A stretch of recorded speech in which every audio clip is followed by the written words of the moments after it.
This is Ian Martin inviting you to listen to the story of Cinderella. A long time ago, a beautiful girl named Ella lived in a house with her stepmother and two stepsisters. One stepsister had a high, shrill voice that went all the way up to theirs.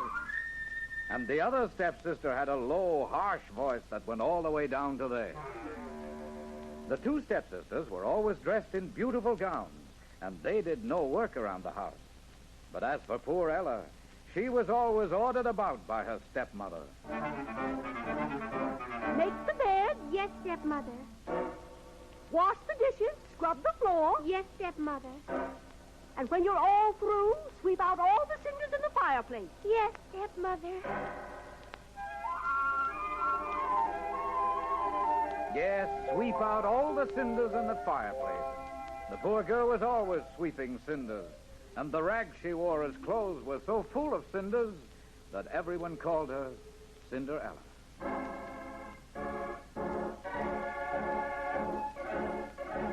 One day, the king announced a grand ball at his palace. All the girls in the kingdom were invited.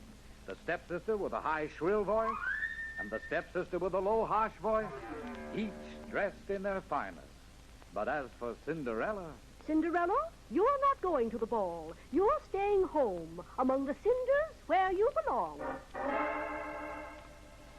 Poor Cinderella. She wept as if her heart would break. For she knew the king had a son, a handsome prince. Oh, how I'd love to dance with him. At that moment, there was a flash of light, and a little old woman stood before Cinderella. Who are you? The little old lady winked an eye and said, I'm your fairy godmother. You shall go to the ball.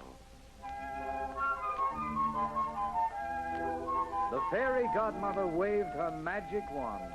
In a twinkling, Cinderella's rags were changed into a beautiful gown. Oh. On her feet were glass slippers. Oh. And a pumpkin growing outside the cottage door changed into a splendid carriage with horses and footmen. Oh, fairy godmother, how can I ever thank you? Now I can go to the ball. As the carriage drove off, the fairy godmother shouted a warning. Cinderella, you must leave the ball when the clock strikes 12.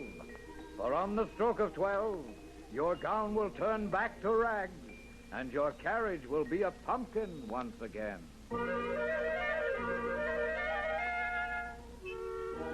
When Cinderella entered the ballroom, everyone turned to look at her. She was so dazzling and so beautiful that the prince asked her to dance with him at once.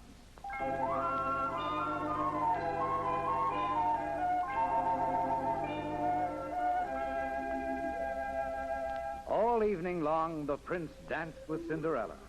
The stepsister with a high, shrill voice and the stepsister with a low, harsh voice each tried to attract the prince's attention.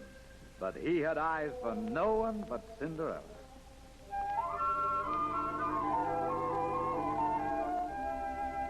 Once, when Cinderella danced past her stepmother, the cruel woman said, Somehow you look familiar. Have we met before? Cinderella only laughed with glee Perhaps we have. and danced out of sight. Then suddenly, Cinderella heard the clock striking in the tower. It was striking 12. Oh, I must go. Goodbye, Prince, and thank you for dancing with me. Goodbye.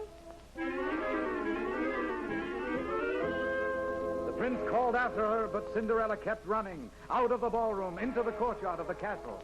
She ran so fast that she lost one of her glass slippers, but she had no time to turn back. Past the gate she went to where her carriage stood, and just as she reached it, the clock struck 12.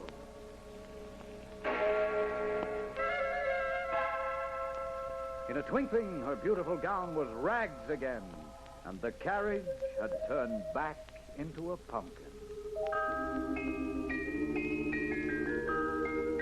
Back to her cottage walked Cinderella to take her place among the cinders as before. But the prince had not forgotten her.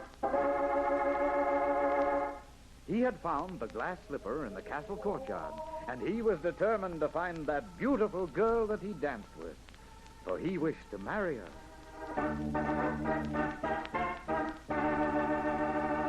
Find the girl whose foot fits this glass slipper, ordered the prince of his court messengers. And when you find her, she shall become my wife.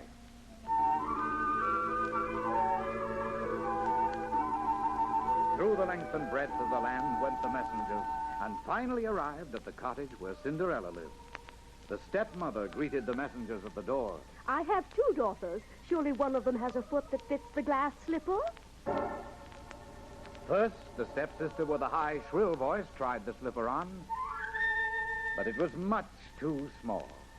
Then the stepsister with a low, harsh voice tried the slipper on, but it was much too big. The messenger was about to leave when Cinderella shouted, Wait, let me try it on. You? Go back to the cinders where you belong. The stepmother tried to chase Cinderella away, but the messenger had his orders.